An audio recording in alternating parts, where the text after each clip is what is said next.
अस्सलामुअलैकुम। आज हम 2017 question number 9 section C partnership liquidation का सॉल्व करते हैं। Question the following information provided by MS orient associate on November 30 2016। Cash का बैलेंस है 16,000, अदर एसेट्स है 1,90,000, अकाउंट्स पेबल है 30,000, ए कैपिटल है 99,000, बी कैपिटल है 41,000, सी कैपिटल है 36,000। तो total assets and total liabilities का है 2,06,000। On this date they decided to liquidate their business, other assets were sold, यानी कि अदर एसेट्स सोल्ड कर दिए जाएंगे 70,000 के, and liabilities were paid in full, और लाइबिलिटीज की फुल पेमेंट कर दी जाएगी। A and B have inner personal resources while C is personally insolvent.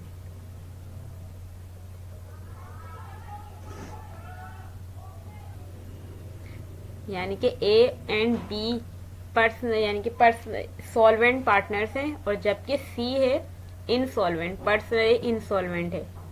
Required all possible journal entries, यानी कि तमाम एंट्रीज बनाएं टू रिकॉर्ड लिक्विडेशन को रिकॉर्ड करना है, and closing of the books. And closing of the books मतलब कि close करने हैं सारे अकाउंट्स को, to be supported by necessary computation, और नेसेसरी कंप्यूटेशन बनाने हैं, सेटअप करने हैं T account for cash and partners capital account. अब इसकी क्वेश्चन की जर्नल एंट्रीज बनाते हैं। किस तरीके से बनाएंगे? सबसे पहले तो यानी कि 5 स्टेप में जर्नल एंट्रीज बनती हैं। कैश, अदर एसेट्स की डिस्ट्रीब्यूशन, अदर एसेट्स सोल्ड किए जाते हैं। फर्स्ट स्टेप में अदर एसेट्स सोल्ड किए जाते हैं। सेकंड में लाइबिलिटीज की पेमेंट की जाती है। फिर जो अदर एसेट्स यानी कि थर्ड स्टेप में अदर एसेट्स जो सोल्ड किए गए हैं उस पर प्रॉफिट है हुआ है या लॉस, तो उसको डिस्ट्रीब्यूट किया जाता है पार्टनर्स में। फोर्थ स्टेप में डेफिशिएंसी को रिकॉर्ड किया जाता है। देन फिफ्थ स्टेप में रिमेनिंग जो कैश बचता है उसको रिकॉर्ड किया जाता है। तो एंट्रीज बनाते हैं, किस तरीके से बनाएंगे? तो फर्स्ट एंट्री बनी, अदर एसेट्स सोल्ड किए गए हैं 70,000 के, तो कैश आया 70,000 का, और अदर एसेट्स की अमाउंट थी 1,90,000 क्वेश्चन में।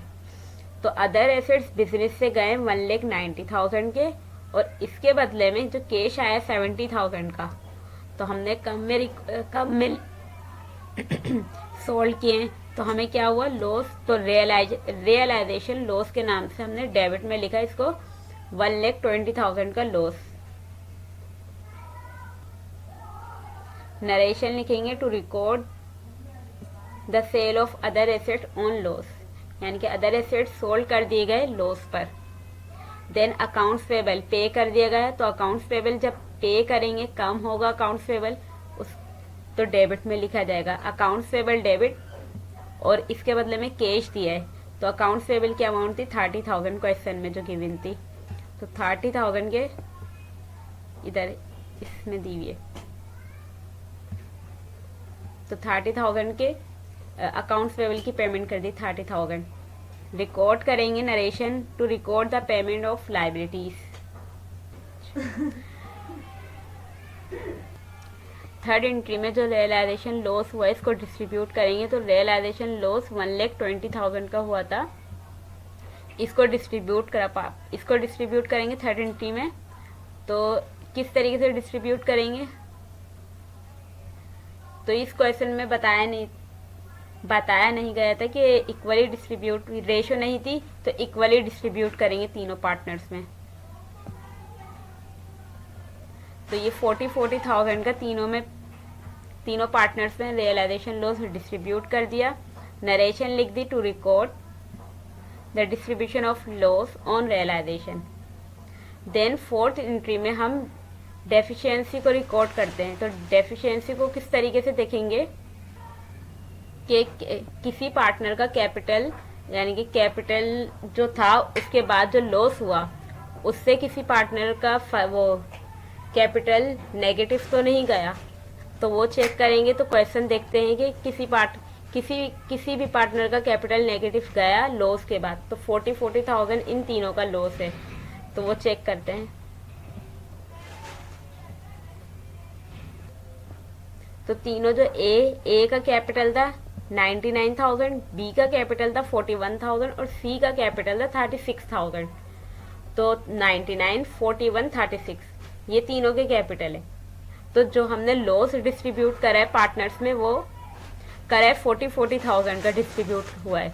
तो यानी कि सी कैपिटल नेगेटिव चले गया। सी का कैपिटल 36,000 है और जो इसको लॉस डिस्ट्रीब्यूट हुआ है, लॉस जो मिला है इसको 36,000 का मिला है, तो इसका कैपिटल नेगेटिव चले गया 4,000 से। और रेशो तो गिवन नहीं है, तो इसको इक्वली डिस्ट्रीब्यूट करेंगे। यानी कि और इस क्वेश्चन में बताया गया है कि जो C capital, C is personally insolvent है, तो यानी कि इंसॉल्वेंट है, इसका लॉस दूसरे पार्टनर बेयर करेंगे। तो इसकी एंट्री बनाते हैं।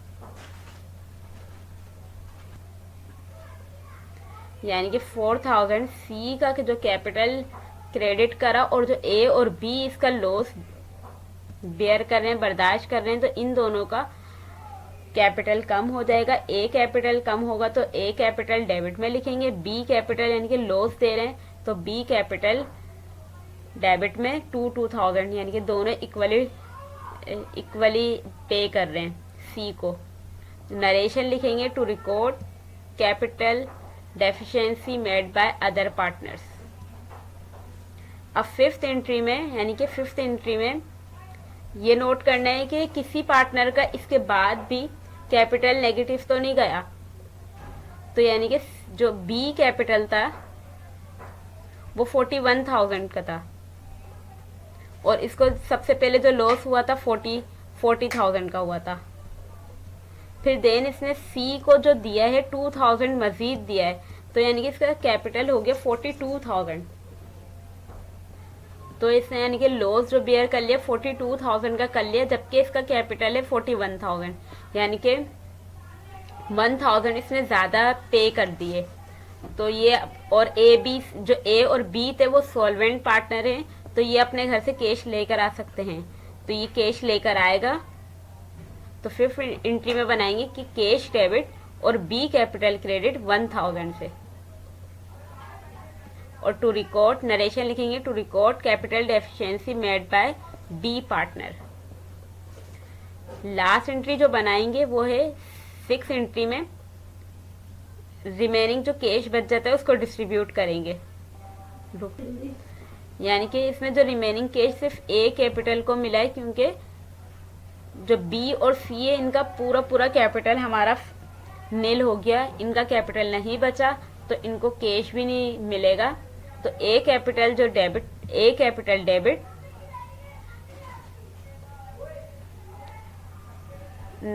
99,000 इसका कैपिटल लिखा क्वेश्चन में जो गिवन है, फिर माइनस करा इसका लॉस 40,000, फिर देन लॉस माइनस करा 2,000 जो इसने सी कैपिटल को दिया है, तो इसका कैपिटल आ गया, यानी कि कैश डिस्ट्रीब्यूट हुआ 57,000, कैश चले गया। और to record the distribution of remaining cash, ये हम नरेशन लिखेंगे। जनरल एंट्री सॉल्व हो गई है, यानी कि ए कैपिटल को भी हमने लिक्विडेट कर दिया कैश देकर, और नरेशन लिख दी to record the distribution of remaining cash. अब टी अकाउंट बनाएंगे कि कैश का और तीनों पार्टनर्स का, A capital, B capital, then C capital. तो टी अकाउंट किस तरीके से बनेंगे? कैश का सबसे पहले कैश का टी अकाउंट बनाएंगे, तो कैश का बैलेंस है क्वेश्चन में 16,000। तो अब एंट्रीज में देखेंगे कहाँ का कैश डेबिट हुआ है, कहाँ क्रेडिट हुआ है। तो कैश जो डेबिट 16,000 का बैलेंस है और 70,000 से डेबिट हुआ फर्स्ट एंट्री में, देन सेकेंड एंट्री में 30,000 से क्रेडिट हुआ, और इसमें जो कैश डेबिट हुआ है 1,000 से फिफ्थ एंट्री में, देन 57,000 कैश क्रेडिट हुआ सिक्स एंट्री में। तो इन सबको रिकॉर्ड करेंगे अपने लेजर अकाउंट में कैश के। तो सबसे पहले कैश का बैलेंस लिखा, डेबिट साइड में कैश का बैलेंस जाएगा 16,000 का। देन अदर एसेट्स की वजह से कैश जो आया 70,000, कैश आया था 70,000 का। इसके बाद सेकंड एंट्री में अकाउंट्स पेबल की पेमेंट करी थी, तो 30,000 हमारे पास से चले गए थे, यानी कि बिजनेस से चले गए थे, तो क्रेडिट साइड पे लिखा कैश। देन सिक्स एंट्री में हुआ था 1,000 से डेबिट हुआ था कि बी कैपिटल लेकर आया था अपनी डेफिशिएंसी को पूरा करने के लिए। देन सेवन एंट्री में 57,000 यानी कि कैश हमारा चले गया ए कैपिटल को लिक्विडेट करते हुए, यानी कि ए कैपिटल जब लिक्विडेट कर दिया गया तो 57,000 कैश चले गया, तो यानी टोटल आ गया 87,000 कैश का। देन ए कैपिटल का टी अकाउंट बनाएंगे, इसका बैलेंस लिखेंगे 99,000 का। और अब यानी कि ए कैपिटल देखेंगे कहाँ कहाँ डेबिट हुआ है, कहाँ क्रेडिट हुआ है। जर्नल एंट्रीज में देखेंगे कि ए कैपिटल जो डेबिट हुआ था लॉस की वजह से 40,000 का हुआ था। देन 2,000 का यानी कि लॉस की वजह से हुआ, यानी कि बेयर करा सी कैपिटल की डेफिशिएंसी को पूरा करने के लिए। और ए कैपिटल 57,000 से डेबिट हुआ लिक्विडेशन की वजह से। तो इन सबको रिकॉर्ड करेंगे कि 40,000 लॉस की वजह से और 2,000 के सी कैपिटल की डेफिशिएंसी को पूरा करने के लिए, और 57,000 भी डेबिट हुआ कि ये लिक्विडेट हो गया, कैश ए कैपिटल को कैश दिया गया था लिक्विडेट करते हुए। तो इसका टोटल आ गया 99,000। तो यानी कि ये भी हमारा इक्वल आ गया। देन बी और सी का हम लेजर अकाउंट बनाएंगे इसी तरीके से जैसे ए का बनाया है। अब लिक्विडेशन समरी बनाएंगे कि क्लोजिंग ऑफ द बुक्स, यानी कि तमाम अकाउंट्स को क्लोज कर देंगे।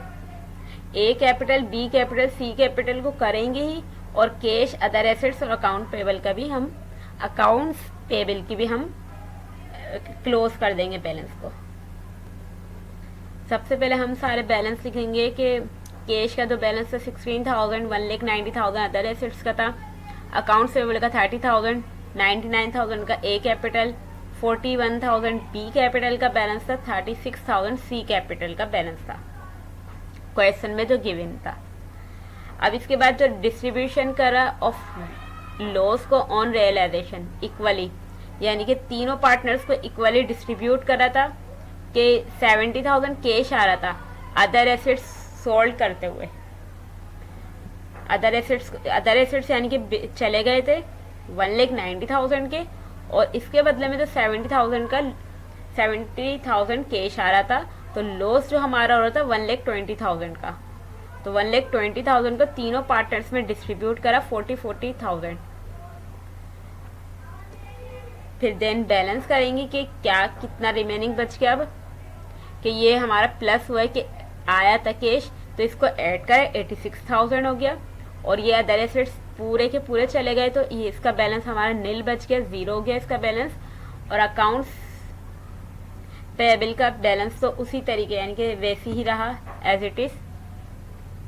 और इसमें से तीनों ए बी सी के तीनों पार्टनर्स के 40,000 हमने लेस करवाए, तो इन तीनों पार्टनर्स के अब जो कैपिटल 59,000 बचा, ए का बी का 1,000 बचा और सी का 4,000 माइनस में बचा।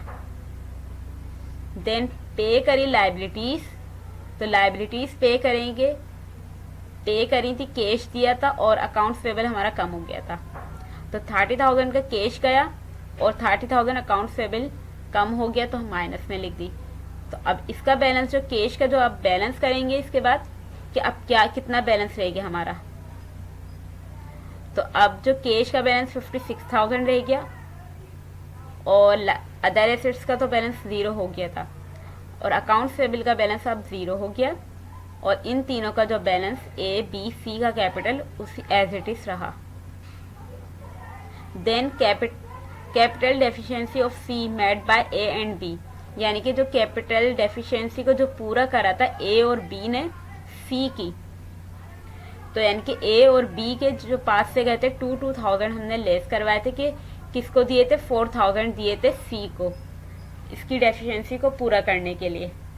फिर देन बैलेंस करेंगे। अब कितना रह गया बैलेंस कि 56,000 यही रिमेनिंग एज इट इज रहा इसका बैलेंस। तो अब इनका जो बैलेंस 57,000 और इसका 1,000 माइनस में चले गया बैलेंस। देन कैश कंट्रीब्यूट करा था बाय बी के जरिए, किसको मिला था, किसकी डेफिशिएंसी को पूरा वो यानी कि by B to meet capital deficiency, कि ये अपनी डेफिशिएंसी को खुद ही पूरा करे। बी ने कैश यानी कि कैश लेकर आया था 1,000 का, और इसका जो कैपिटल हमारा यानी कि बढ़ गया था बिजनेस में 1,000 से। तो अब जो कैश का बैलेंस हो गया 57,000 और बी का अब जो कैपिटल हो गया वो अब 0 हो गया, और ये ए कैपिटल एज इट इज लिख दिया। फिर देन लास्ट एंट्री में जो हमने करा था कि डिस्ट्रीब्यूशन ऑफ कैश करी थी, तो 57,000 हमने कैश दे दिया था, और 57,000 से ए कैपिटल को भी हमने लिक्विडेट कर दिया था। तो यानी कि ये भी बिजनेस से ख़त्म हो गया था कि 57,000 चले गया, यानी कि ए कैपिटल को दे दिया और कैश भी दे दिया। तो अब जो इनका बैलेंस बच गया वो अब नील हो गया, 0। यानी कि तमाम पार्टनर्स का कैपिटल नील हो गया, और कैश, अदर एसेट्स और अकाउंट्स लायबिलिटीज भी हमारी लिक्विडेट हो गई, तमाम चीज़ें। तो ये क्वेश्चन सॉल्व हो गया। अगर ये क्वेश्चन की वीडियो और सॉल्यूशन समझ आया तो इसको ज़रूर लाइक करें और चैनल को सब्सक्राइब कर दें, और अपनी दुआओं में याद रखें। अल्लाह हाफिज़।